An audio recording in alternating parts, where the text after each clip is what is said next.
You'll have to share that, £7.50 each. Well, that brings us almost to the end of this special edition of the Antiques Roadshow, but not before I tell you the details of how to enter our mystery object competition. You remember, I asked you to identify this. What was it used for? And we gave you 5 possible explanations. But the question was really, who was telling the truth? Was it Lars who described it as a potato basket? Or was it a sugar loaf cover, which was Bunny's definition? Could it be that Justin's answer was correct? He suggested a smoking basket, and Henry thought it might be a headdress. But could it have been that Simon was telling the truth when he described it as an indoor maypole? Well, if you think you know the answer, put it on a postcard, please, and send it to this address. Antiques Roadshow, The Next Generation, P.O. Box 229, Bristol, BS 99 7JN. We must have your entry, please, by Friday, the 5th of January at the latest.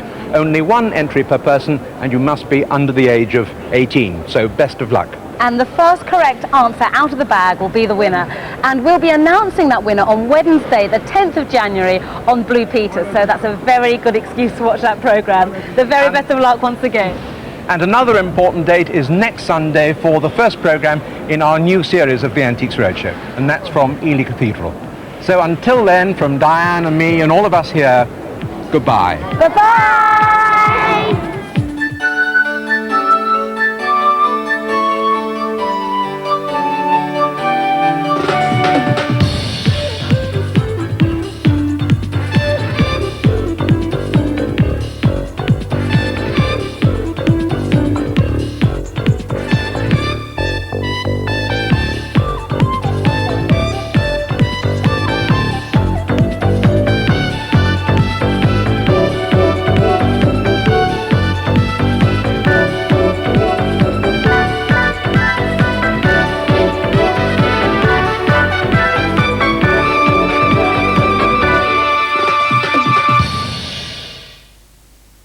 Swapped at birth. A young boy on a journey to his true identity faces the dangers of 17th century London. He woke up, I had to hit him. And unravels a dastardly plot to overthrow the monarchy. Enough to blow half of London to Kingdom Come. A new 6-part tea-time drama. Murder, gunpowder, kidnapping. It grows more preposterous by the moment. Blackhearts in Battersea begins New Year's Eve 5:20 on BBC1. There's a brand new animated offering from the Oscar-winning Wallace and Gromit on BBC 2 in a few moments. They're in a close shave. Christmas Eve on BBC1, and at 6:35 some seasonal cheer from Cliff Richard. At 7:15, Merry Christmas! last of the summer wine, and you'll never believe your eyes. Oh, look, it's snowing. Roast potatoes, parsnips, peas, and... but never the Empress of Blandings, who heads an all-star cast in P.G. Woodhouse's Heavy Weather at 8:45. It's against my judgment, my beliefs, and my principles. In other words, it's a deal. And at 10:35... Say a Merry Christmas to them all. Happy Easter. Happy Easter. Hell of a long show, this. Christmas Eve on BBC1. Now on BBC1, the early evening news with Jenny Bond. It's 6:15.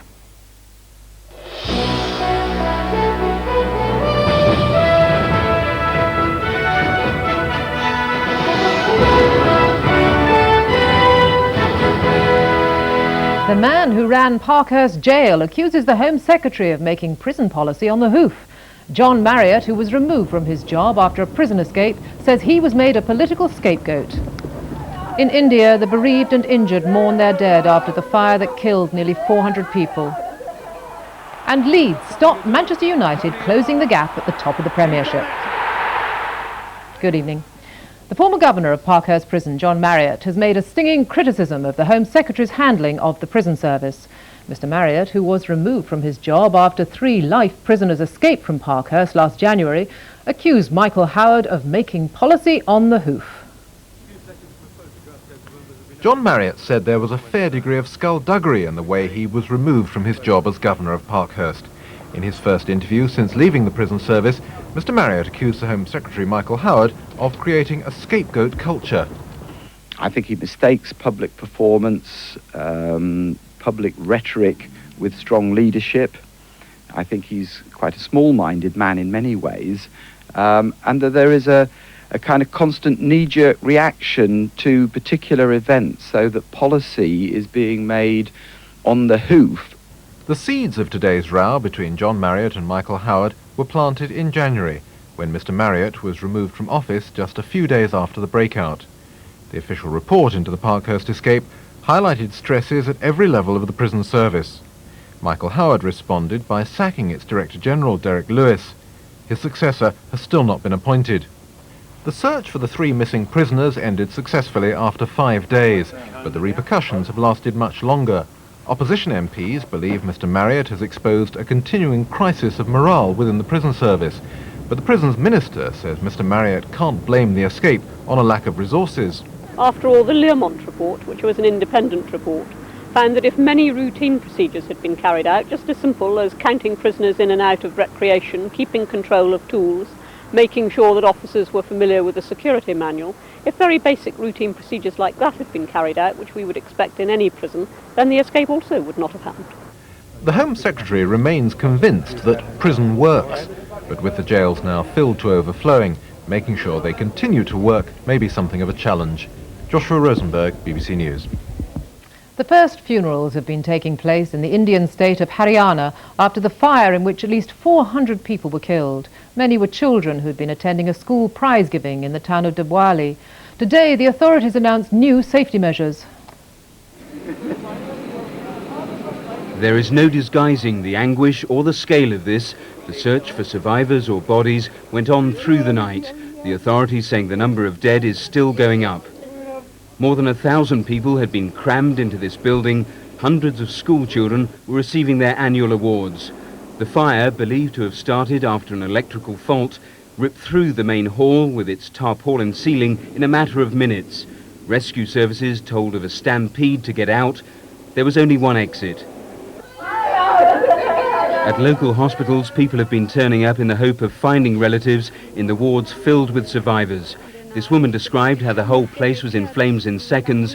Everyone was falling over in the rush, the panic, the confusion. A state inquiry, 3 days of mourning and compensation have already been announced here, but the investigation will only confirm the obvious, that human error is responsible for this disaster and distress. Matthew Emery-Waller, BBC News. An 11-year-old boy is critically ill after being savaged by 2 Rottweilers at Darwin in Lancashire. The owner of the dogs pulled them away and they've now been destroyed. Police say the boy, David Kearney, climbed over a 6-foot fence into the backyard of a house where the dogs were kept. It's unlikely the owner will face any charges. Hampshire police are almost certain that the missing French student, Céline Figard, has been abducted. She was last seen on Tuesday. They've released a photo fit of a lorry driver they want to question. Céline Figard was last seen at the Chivley service station in Newbury last Tuesday, when she accepted a lift from a lorry driver after hitching from Folkestone. He gained her confidence by saying she could use the telephone in his cab, now known to be a white Mercedes towing a refrigeration trailer. Today, Hampshire police, who've cancelled Christmas leave for many officers involved in the investigation, released this video fit of the lorry driver they want to interview. He's aged about 35 with short-cropped, ginger-blonde hair and a distinctive chin-strap beard. They say someone must know who he is. Anybody who's got any suspicion of who this man is to contact us. The combination of the description of the vehicle he was driving, his clothing and his personal description make him quite distinctive. 19-year-old Céline, described as sensible and level-headed, was travelling from her home in Dijon to stay with her cousin at a New Forest hotel where she'd worked last summer. Very concerned, and if anybody's hear anything about Céline, please come forward.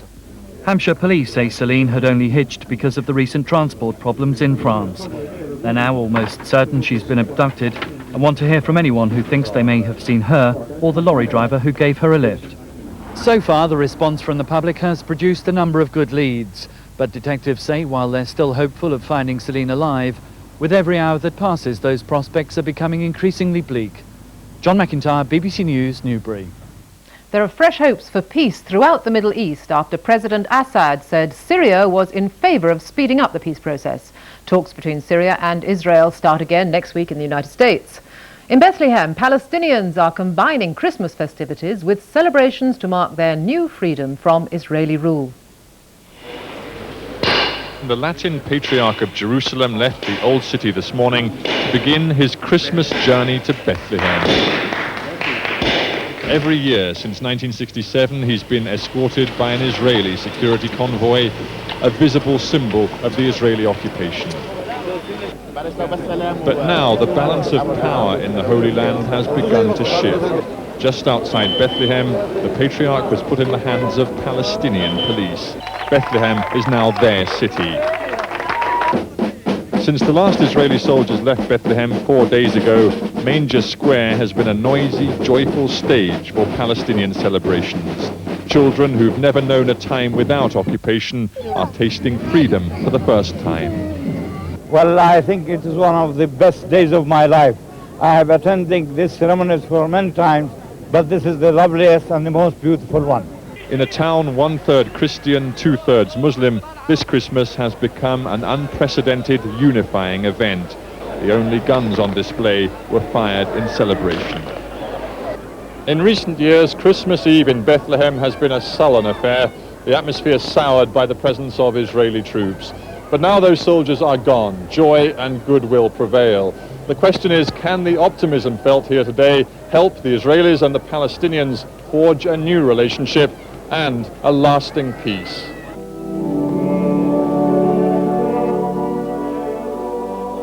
In the Church of the Nativity, said to be the birthplace of Jesus, Christmas Eve services are underway.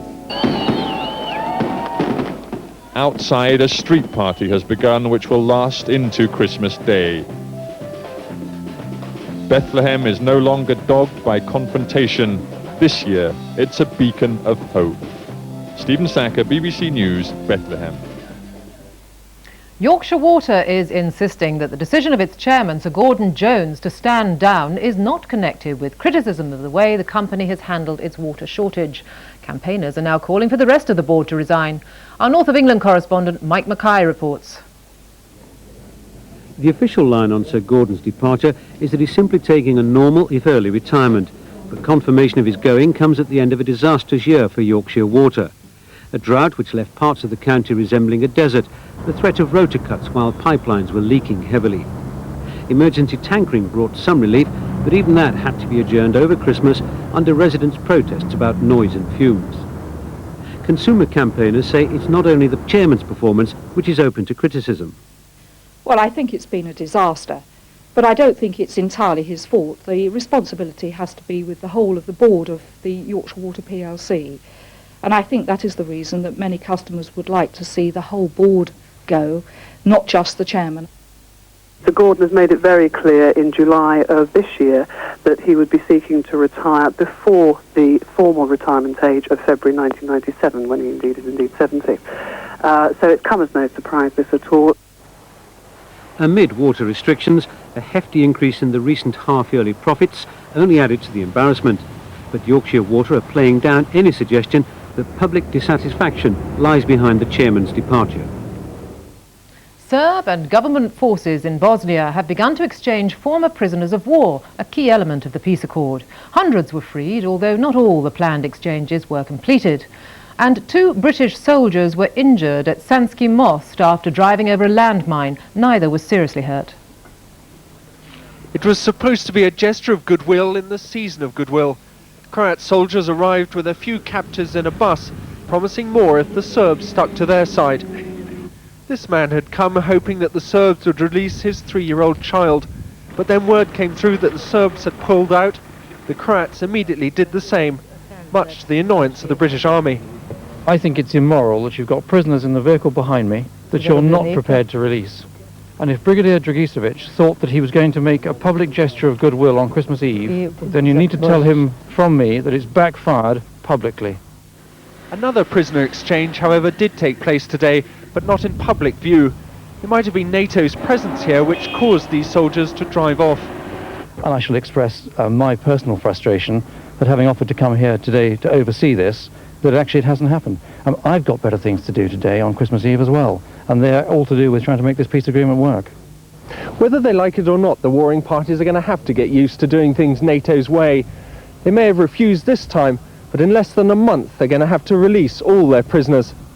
Hark the herald angels sing, glory to the newborn King.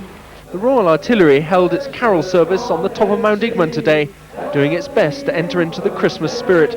Our Christmas decorations got destroyed by the weather, by the snow, got crushed and ruined, and we haven't been able to get hold of any more. Next week, these troops will move up onto the confrontation line. Tom Carver, BBC News, Gorny-Vacu. Manchester United lost the chance to close the gap at the top of the Premiership. They were beaten 3-1 at Leeds and stayed 10 points behind the leaders, Newcastle. Man United needed a good result against old rivals Leeds to keep up the pressure on league leaders Newcastle. From early on today, though, they were in trouble when Nicky Butt handled and referee Gallagher awarded a penalty. Leeds captain Gary McAllister wasted no time and dispatched the spot kick high to the left of Peter Schmeichel. Howard Wilkinson's side seemed to be in control, but a mistake by Gary Speed allowed Butt to cross for Andy Cole to end his recent goal drought and level the score. 10 minutes before half-time, Leeds restored their advantage when Ghanaian Tony Yeboah ran from the halfway line and shot home for his 14th goal of the season. The Yorkshiremen stayed in charge in the second half and sealed victory in the 73rd minute. Swedish international Thomas Brolin crossed and Brian Dean headed home to put Leeds 3-1 up. The defeat means United stay 10 points behind Newcastle, who they face at Old Trafford on Wednesday night. Nick Dixon, BBC News. And that's all for now. The main news is at 10:20, but from me, good evening and have a wonderful Christmas.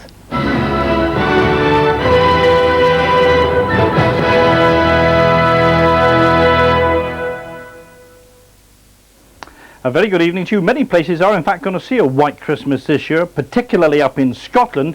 There are blizzard conditions at the moment in the north of Scotland. That's strong to gale force northeasterly winds and some heavy snow, and that's going to come southwards into southern Scotland through the night, perhaps into Northern Ireland, maybe across into northeast England as well. And it is going to be a cold night, a widespread frost, maybe not as low as -8, perhaps -4 or 5 in southern Scotland, but with the winds in the north there will be a severe frost.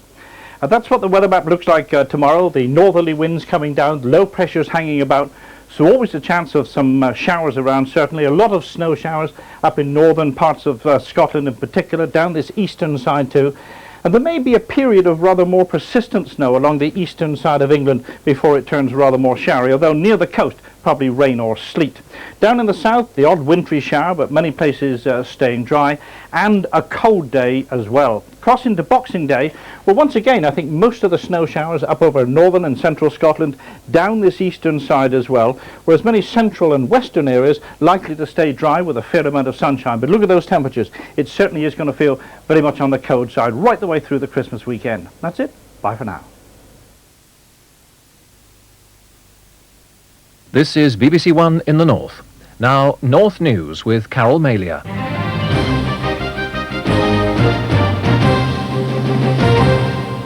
Good evening and welcome to the region's news. In the headlines tonight, a murder inquiry is underway after a man was shot dead in a crowded Newcastle pub. And a Cumbrian village in shock after a family argument ended in tragedy.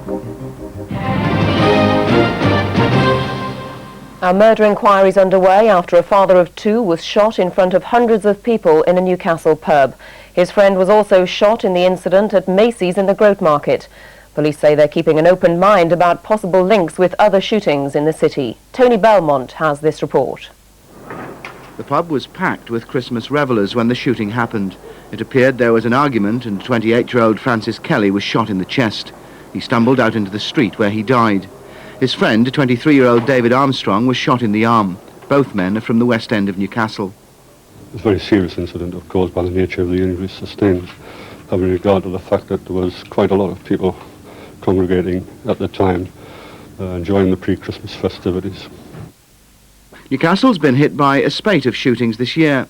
In January, a man was shot in a car park on the quayside. In February, 2 men were injured on a housing estate in the city. In Byker, in July, a man was shot near a pub. And in September, a pub landlord had to have a leg amputated after being shot on his premises. Detectives investigating this latest incident are hoping tapes from closed-circuit television cameras at the scene will provide vital clues. Anyone with information is asked to ring the incident room on 0191 232 3451. Prayers have been said for 3 young children in Cumbria after their mother and father died in an apparent domestic incident. Police found 29-year-old Andrea Bruff with serious head injuries at a house in Old Hall, Cleator, near Whitehaven. She died later in hospital. Her husband, Leslie, who was 35, died from shotgun wounds. The police say the 3 children, all under 6, were at home at the time. The vicar of Cleator said the whole community was deeply shocked by the tragedy. We prayed for Kimberly, for Marcus and for Joseph. Most of the congregation knew that something, a tragedy had occurred, and obviously we're very sad because the family was well known in the village, known to members of the congregation, and just in shock like the rest of the village, really. The police say they're not looking for anyone else in connection with the incident. A pensioner's in hospital after an explosion and fire in Middlesbrough. 75-year-old Vera Ricks suffered serious burns in her home in Hanover Gardens at Linthorpe. The flat was badly damaged by the explosion. The Labour MP for Hartlepool has dismissed a newspaper report about a row within the Labour Party over a policy document which calls for a coalition with the Liberal Democrats.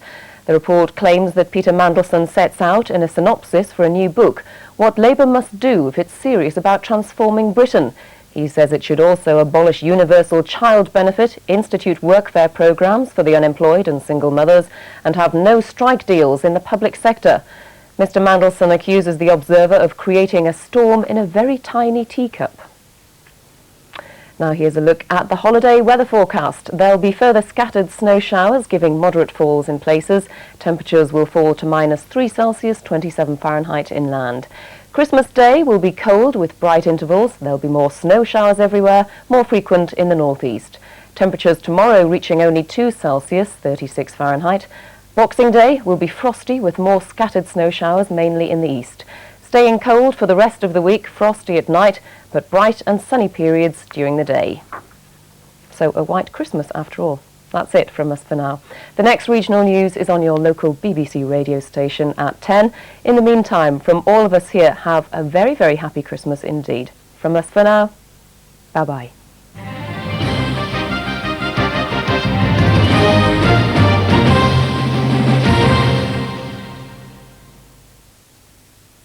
Pauline and Linda are planning one big party. Well, we're setting our sights big. With some high-powered help. Oh, piggyback. That would be a challenge, wouldn't it, love? You have made a silk purse out of sow's ear. I mean, it's going to be a great evening. But will anyone turn up? We've actually sent out 800 invitations and 16 people have replied. Jobs for the Girls, Wednesday at 8 on BBC1.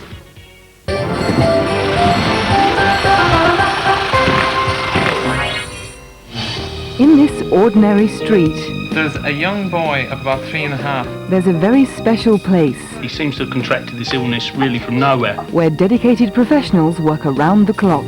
The team must work through the night to get Jay's scan done. It's no ordinary hospital. Why do you have to put a line on? So we know that it's going to be exactly in the right place. It's the world-famous Hospital for Children in Great Ormond Street. Our weekly visits begin Thursday at 8 on BBC1. There's festive comedy spirit in the shape of summer wine in 40 minutes. Howard's hoping for a new body in his stocking. In the meantime, on BBC One, Sir Cliff Richard joins in a special Songs of Praise Christmas celebration.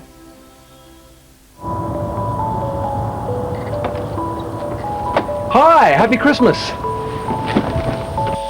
The child is a king, the carolers sing.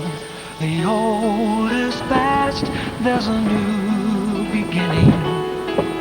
Dreams of Santa, dreams of snow. Fingers numb, faces aglow. It's Christmas time, mistletoe and wine. Children singing Christian rhyme. With logs on the fire, gifts on the tree, a time This is the beautiful country estate of Brook Place in Surrey, and it's getting ready for a party with some local school children. But what this gang's really interested in is the special Christmas guest who's due to arrive any minute now.